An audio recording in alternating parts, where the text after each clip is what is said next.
AI এর জোয়ার চলছে এবং এআই নিয়েই কাজগুলো বেশি হচ্ছে।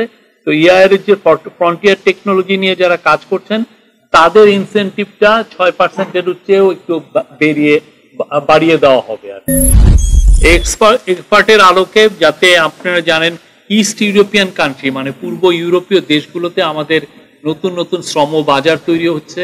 ওইখানে এই নিউ ইয়র্ক সফরে চিফ অ্যাডভাইজার কসোভোর প্রেসিডেন্ট, আলবেনিয়ার প্রেসিডেন্ট এবং কসোভোর প্রাইম মিনিস্টারের সাথে কথা বলেছেন এবং তারা দুইটা কান্ট্রি বাংলাদেশ থেকে তারা শ্রমশক্তি নিতে চাচ্ছেন। তো তাদের ওইখানে যাতে ভিসার যে জটিলতা সেটা যেন না থাকে, কারণ ইস্ট ইউরোপিয়ান যেগুলো ন্যাশন আছে তাদের কারোরই আসলে বাংলাদেশে কোনো এম্বাসি নাই। তো অনেকের ক্ষেত্রে যেটা হয় যে আমাদের বাংলাদেশিদেরকে নিউ দিল্লিতে যে তার ভিসার জন্য অ্যাপ্লাই করতে হয়। তো সেই বিষয়টা বারবার এসছে যে কিভাবে আমরা ভিসার জটিলতা থেকে উত্তরণ করতে পারি। এডিবি এবং ওয়ার্ল্ড ব্যাংকের সাথে আমাদের ক্যাপাসিটি বিল্ডিং এর কথাবার্তা বলা হয়েছে। আপনারা জানেন যে আমরা অনেকগুলো দেশের সাথে ফ্রি ট্রেড এগ্রিমেন্টের কথা বলছি। জাপানের সাথে আমাদের কথা হচ্ছে, সাউথ কোরিয়ার সাথে কথা হচ্ছে, সিঙ্গাপুরের সাথে কথা হচ্ছে, ইউনাইটেড আরব আমিরাতের সাথে কথা হচ্ছে, অনেকগুলো দেশের সাথে আমাদের এই আলোচনাগুলো হচ্ছে, মালয়েশিয়ার সাথে হচ্ছে। তো সেই আলোচনার আলোকে আমাদের এই যে ট্রেড নেগোসিয়েশনের জন্য আমাদের একটা নেগোসিয়েশনের জন্য একটা টিম করা হয়েছে।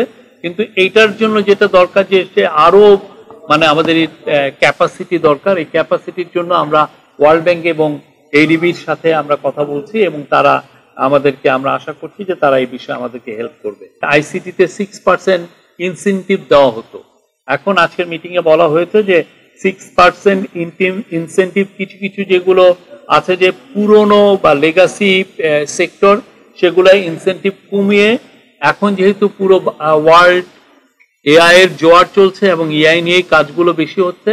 তো এআই এর যে ফ্রন্টিয়ার টেকনোলজি নিয়ে যারা কাজ করছেন তাদের ইনসেনটিভটা 6%-এর চেয়েও একটু বাড়িয়ে দেওয়া হবে। আর বিজিএমই এর প্রতিনিধি এই মিটিং এ ম্যানমেড ফাইবারের উপরে জোর দিয়েছেন। উনি বলেছেন যে ম্যানমেড ফাইবারের যে আমরা যদি ফ্যাক্টরি করতে চাই, ম্যানুফ্যাকচারিং ইউনিট করতে চাই, সেক্ষেত্রে আমাদের কন্টিনিউয়াস গ্যাস সাপ্লাইটা লাগবেই। তো ওনারা কন্টিনিউয়াস গ্যাস সাপ্লাইয়ের জন্য যেটা মানে এনার্জি সিকিউরিটি এনশিওর করার জন্য রিগ্যাসিফিকেশন ইউনিটের কাজটা খুব দ্রুত করতে বলেছেন। আপনি জানেন যে আমরা বিদেশের থেকে প্রচুর গ্যাস এলএনজি আনি, এলএনজি এনে এটাকে রিগ্যাসিফিকেশন করতে হয়। আব্দুল মুক্তাদির বাংলাদেশে স্কিল জনশক্তি তৈরি করার কথা বলেছেন। উনি বলেছেন যে আমরা অনেক বিষয়ে অনেক সক্ষমতা অর্জন করেছি ফার্মাসিউটিক্যাল সেক্টরে, বায়োইথিক্সে, বায়োরিঅ্যাক্টর বানানোতে, এবং কিছু কিছু কম্পাউন্ড, কিছু কিছু মলিকুল তৈরি করার জন্য ভ্যাকসিনের ক্ষেত্রেও আমরা অনেক এগিয়েছি। কিন্তু উনি নিজেও বলেছেন যে আমাদের খুব দ্রুত একটা রিগ্যাসিফিকেশন ইউনিট করতে হবে, যাতে এলএনজি আমরা বাইরে থেকে এনে এবং খুব দ্রুত যেটা আমাদের যে সমস্ত ফ্যাক্টরিগুলো আছে এপিআই করতে চাচ্ছেন। আপনি জানেন অ্যাক্টিভ ফার্মাসিউটিক্যাল ইনগ্রিডিয়েন্ট হলো যেগুলো আমরা ওষুধ খাই, সেগুলো হচ্ছে র মেটেরিয়াল। এটা বানানোর জন্য একটা পার্ক করা হয়েছিল, কিন্তু সেই পার্কে এখনো আশাতীত কোনো ইনভেস্টমেন্ট আসে নাই। আব্দুল মুক্তাদির বলেছেন যে এই ইনভেস্টমেন্টটা আসবে যদি আমরা স্টেডি এবং খুব স্মুথ সাপ্লাই অফ গ্যাস, আমরা গ্যাসের সাপ্লাইটা আমরা যেন ইনশিওর করতে পারি। আর উনি হাই স্ট্যান্ডার্ড সায়েন্টিফিক এডুকেশনের কথা বলেছেন। উনি বলছেন যে বাংলাদেশের ইউনিভার্সিটিগুলো অনেক বেশি বিবিএ তৈরি করছে, যেটার আসলে মার্কেটে একটা ওভার সাপ্লাই হয়ে গেছে, কিন্তু আমাদের সত্যিকারের দরকার খুব সায়েন্স এডুকেটেড আমাদের গ্র্যাজুয়েটস দরকার।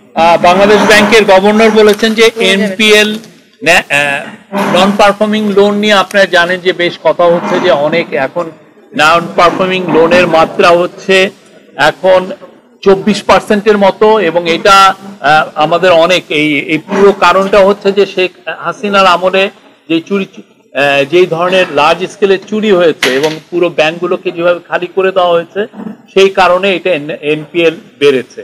আর এনপিএল বাড়ার কারণে যেটা হয়েছে যে বাংলাদেশ ব্যাংকিং সেক্টরের হেলথে এখনো ঠিক মতো আমরা রিস্টোর করতে পারিনি বা এটা নিয়ে কাজ হচ্ছে। রিজার্ভের পরিমাণ এখন 5 মাসের আমাদের ইম্পোর্টের সমান রিজার্ভ আছে। ইনফ্লেশন 12.5 থেকে 8.3 নেমে এসেছে। আর গত 1-2 মাসে রিজার্ভ ইনফ্লেশনটা আসলে 7% নেমে আসতো, কিন্তু নেমে আসতে পারেনি। অনেকটা কারণ হচ্ছে যে চালের দাম হঠাৎ করে বেড়ে গিয়েছিল। ইসলামী ব্যাংকগুলোকে 5টি একীভূত হচ্ছে, আর 9টি NBFI, non banking financial institution, যেগুলোকে অনেকে লিজিং কোম্পানি বলেন, তাদেরকে অবসায়ন করা হবে। স্টার্ট আপের জন্য 900 কোটি টাকার একটা ব্যাংকগুলোর থেকে 900 কোটি টাকার ভেঞ্চার ক্যাপিটাল তৈরি করা হচ্ছে, এবং সেখানে বাংলাদেশ ব্যাংকও আরো 600 কোটি টাকা দিবে। বাংলাদেশকে খুব শীঘ্রই ক্যাশলেস মানে ট্রানজাকশনটা একটু বাড়াতে হবে। এর ফলে যেটা হবে যে বাংলাদেশের রেভিনিউ বাড়বে, এবং অ্যাট দ্য সেম টাইম আপনারা জানেন যে ক্যাশ, এটাকে প্রতি বছর এই ক্যাশ ফ্লো বাড়ার কারণে টাকা ছাপানোতেও প্রচুর খরচ হয়, 20,000 কোটি টাকার মতো, এটাও কমে আসবে।